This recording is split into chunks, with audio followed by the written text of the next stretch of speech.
एक समय की बात है, सारे नगरवासियों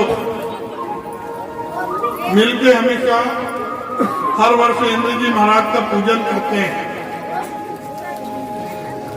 और जब इंद्र जी महाराज का पूजन करते हैं तो अनेक प्रकार का भोजन भी बनाया जाता है।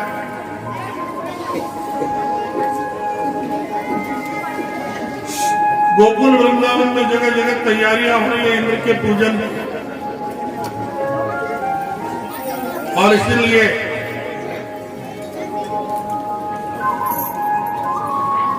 सब महाराज इंद्र के पूजन की तैयारी कर रहे हैं। अनेक भोज्य पदार्थ भोग बनाया जा रहा है, और इसी कारण से लेकिन हमारे ठाकुर जी ने पूछ लिया बाबानंद जी से कि महाराज ये इतना पूजन किस लिए हो रहा है, किस लिए तैयारी की जा रही है। बाबानंद जी ने कहा हर वर्ष इंद्र के द्वारा हमारी पृथ्वी के ऊपर जल की वर्षा होती है। उसी जल से भूमि से फसल, खेती, अन्न की व्यवस्था, गौ माताओं के भोजन की, चारे भूसे की व्यवस्था, उनके भोजन की व्यवस्था होती है। संसार में यदि जल नहीं रहेगा तो न जाने कितने प्राणी बिना जल के, बिना भोजन के रह जाएंगे। और हर वर्ष इंद्र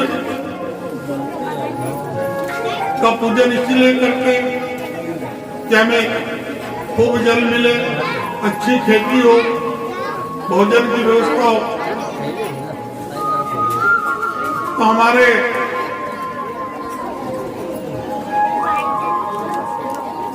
कन्हैया ने कहा कि महाराज कभी गोवर्धन का भी पूजन करो। 7 कोष का ये गोवर्धन जी महाराज है जो आपकी गौ माताओं को चरने के लिए जगह देते हैं, आपको भोजन बनाने के लिए संविदा देते हैं, लकड़ियां देते हैं। मान लो किसी वर्ष यदि आपने इंद्र का पूजन नहीं किया तो ऐसे में तो इंद्र का अहंकार बढ़ जाएगा और उस वर्ष शायद आपको जल नहीं मिलेगा। ऐसा आप मन में विचार करते हैं। बोले नहीं महाराज, इंद्र का पूजन होना चाहिए। हमारे ठाकुर जी ने कहा देखो सबका एक अपना अपना काम है, ये काम सबको बटे हुए हैं। अग्निदेव का काम है अग्नि देना, वायुदेव का काम है वायु देना, इंद्र का काम है जल की वर्षा कराना, अच्छी खेती, संसार में धन की, अन्न की, हर चीज की। अब अन्न आएगा तो धन की भी उपज होगी, अन्न नहीं होगा तो धन भी नहीं होगा। ये सब काम बटे हुए हैं, इसलिए जरूरी नहीं है इंद्र का पूजन आप करो। ये उसमें सबको अपने अपने काम बांट के रखना और सबको अपने अपना काम करते रहना चाहिए। लेकिन महाराज परमात्मा की कृपा है, नहीं क्या कन्हैया ने ऐसी बात कह दी कि सबने विचार किया कि इस बार इंद्र का पूजन नहीं करते और इस बार गोवर्धन जी महाराज का पूजन करेंगे। और 7 कोष का गोवर्धन ऐसे सुंदर स्वयं जिसमें भगवान विराजमान है, क्योंकि भगवान कहाँ नहीं है। भगवान ये बताना चाहते हैं कि मैं सब जगह हूं। जब आप किसी मंदिर में जाते हैं, मूर्ति देखते हो और उस मूर्ति का जब आप दर्शन करते हो तो अंदर से आपको ऐसा लगता होगा कि महाराज उस मूर्ति में आपको परमात्मा नजर आता है, भगवान नजर आता है। और जब भगवान नजर आते हैं तो ये हमारी एक आस्था है कि एक पत्थर की मूर्ति में हमारा स्वयं परमात्मा विराजमान है। और जब मैं वहां पर पत्थर में विराजमान हूं तो मन में यह भी विचार कीजिए कि मैं पर्वत में भी विराजमान हूं, नदी में, तालाब में, समुद्र में, आप में, सब जगह तो मैं हूं। मेरे बिना संसार चलता ही कहां है। और इसलिए महाराज एक बार गोवर्धन का भी पूजन करके आप देखें। सबने महाराज सब बहुत सा भोग बनाकर लेके गए गोवर्धन जी महाराज के पास और उस गोवर्धन का पूजन करवाया भगवान ने। अनेक प्रकार का भोजन ग्रहण किया गोवर्धन जी महाराज ने। स्वयं परमात्मा उस पर्वत में है, उसमें जाके समा गए हैं। इसलिए गोवर्धन का बड़ा महत्व बताया गया। हम लोग भी दीपावली के बाद अगले दिन गोवर्धन जी महाराज का पूजन करते हैं। तो इसलिए किया जाता है कि भगवान की कृपा हमारे अन्न पे, गौ माताओं पे परमात्मा की कृपा बनी रहे। और गोवर्धन ये स्वयं भगवान कृष्ण का ही एक नाम है। और इसलिए यहाँ पर उस 7 कोष के गोवर्धन में भी स्वयं भगवान कृष्ण साक्षात विराजमान है। आज भी हम जब वृंदावन जाते हैं तो 84 कोष की जो ब्रज यात्रा होती है उसमें एक 7 कोष की गोवर्धन जी महाराज की भी ब्रज यात्रा होती है, इन्हें गोवर्धन परिक्रमा।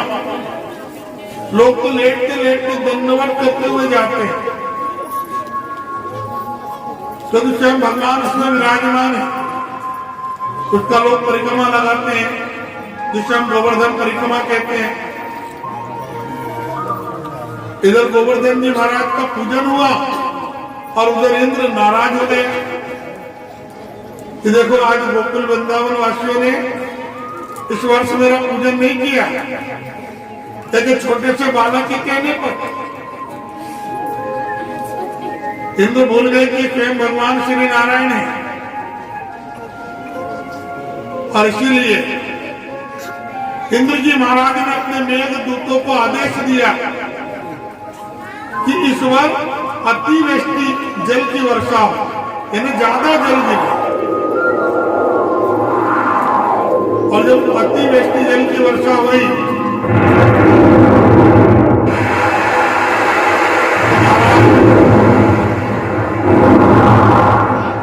इतनी जल की वर्षा कि गांव में बाढ़ और बाढ़ के साथ घर में रखा हुआ धन, अन्न, भोजन ये सब खराब होने लगा। मां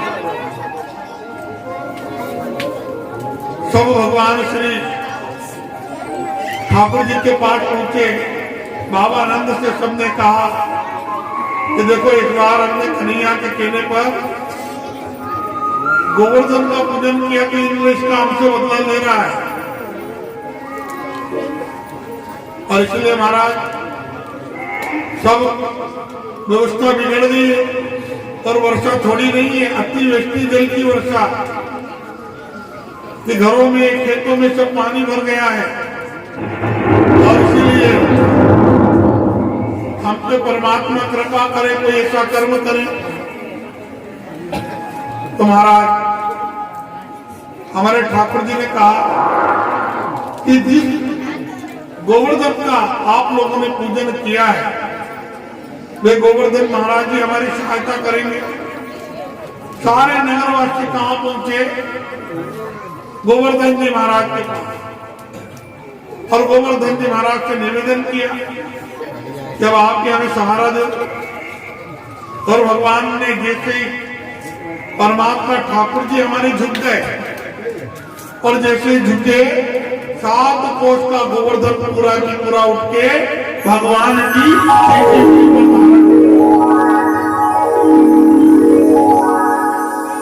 7 कोष का गोवर्धन चीटी उंगली पर धारण भगवान ने किया और एक पैर पर एक पैर का रखते भगवान 7 दिन तक गोवर्धन को लेके खड़े रहे।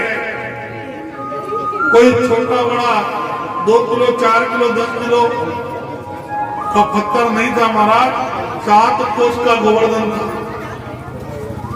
और भगवान ने धारण क्या किया? सिर्फ अपनी चीटी उंगली पर। कन्हैया की तो जय जयकार हो रही है, लेकिन यहाँ पर सबको जगह भी मिली। जीव जंतु पशु पक्षी गौ माताएं ग्रामवासी नगरवासी, जब तक अति वृष्टि जल की वर्षा खत्म नहीं हुई तब तक 7 दिन तक भगवान ठाकुर जी महाराज गोवर्धन को लेके खड़े रहे। अब मेघदूतों ने इंद्र जी महाराज से कहा कि महाराज जल खत्म हो गया है, अब कहां से लाए जल की वर्षा करने के लिए? और इसीलिए हमारे ब्रह्मा जी ने इंद्र से कहा देखो, तुम जिसे साधारण बालक समझ रहे हो साधारण बालक नहीं है, वो स्वयं परमात्मा श्री सच्चिदानंद स्वरूप श्री नारायण है। इसलिए यहाँ पर इंद्र जी महाराज ने भगवान की स्तुति गाई और भगवान को एक नाम दिया गोपाल। भगवान ने अहंकार तोड़ा इंद्र का, लेकिन भगवान ने कुछ नहीं किया। भगवान ने किया कुछ ऐसा कि स्वयं इंद्र का अहंकार टूट गया। और इसीलिए 7 दिन के बाद भगवान ने श्री कृष्ण का पूजन किया। इंद्र ने भगवान श्री कृष्ण का पूजन हुआ। नगरवासी गोकुलवासी वृंदावनवासी सब ठाकुर की जय जयकार कर रहे हैं। माता यशोदा भगवान को 8 प्रकार का भोजन रोज बना के खिलाती थी। और इसलिए एक मैया के एक माँ के मन में ये लगा कि देखो आज मेरा बालक 7 दिन से भूखा है, एक अन्न का दाना नहीं खाया। एक माँ की ममता है कि महाराज तो न 7 दिन का भोजन एक साथ बना दिया जाए, तो रोज 8 प्रकार का भोजन, तो 8 56। उस दिन से ठाकुर जी को 56 प्रकार का भोग लगने लगा। और वैसे भी ठाकुर जी का आस्था के लिए एक चावल का दाने का भी आपको भोग लगा दिया, तो भी वो 56 प्रकार के भोजन से कई प्रकार से आस्था का भोग परमात्मा के श्री चरणों में ज्यादा स्वीकार है। लेकिन अहंकार का आप कितना भी यहाँ पर कि नहीं हम कर लेंगे, ऐसा हो जाएगा, मैं हूं, ये मैं एक मैं ही है जो सबसे बड़ा अहम यहाँ पर हमारे अंदर है। इसका भी भोजन का हम भोग परमात्मा को लगा सकते हैं, जिसे हम अहंकार कहते हैं।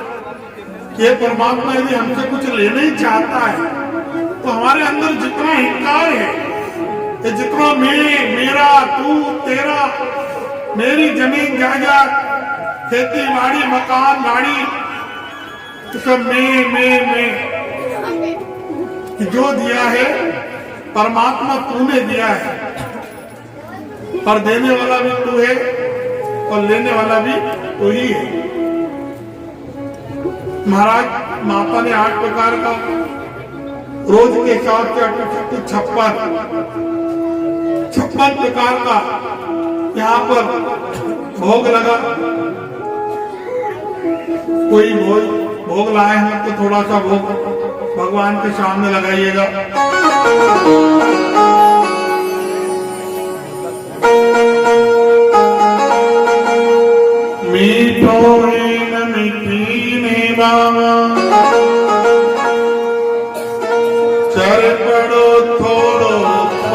को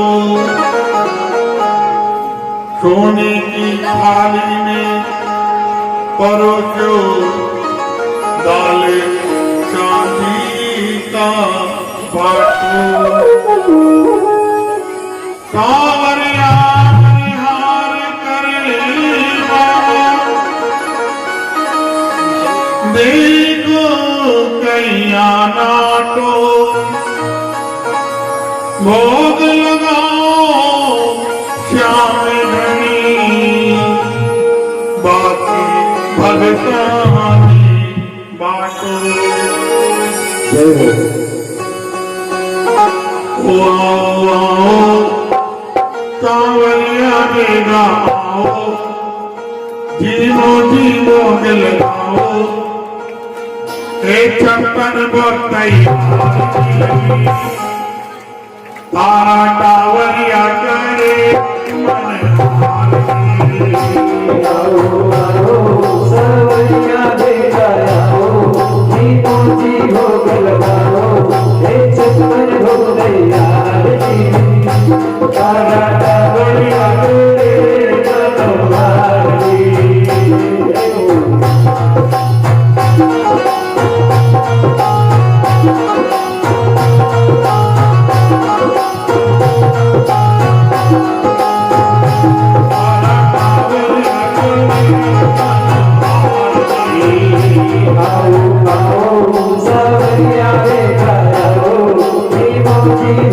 लगाओ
तो महाराज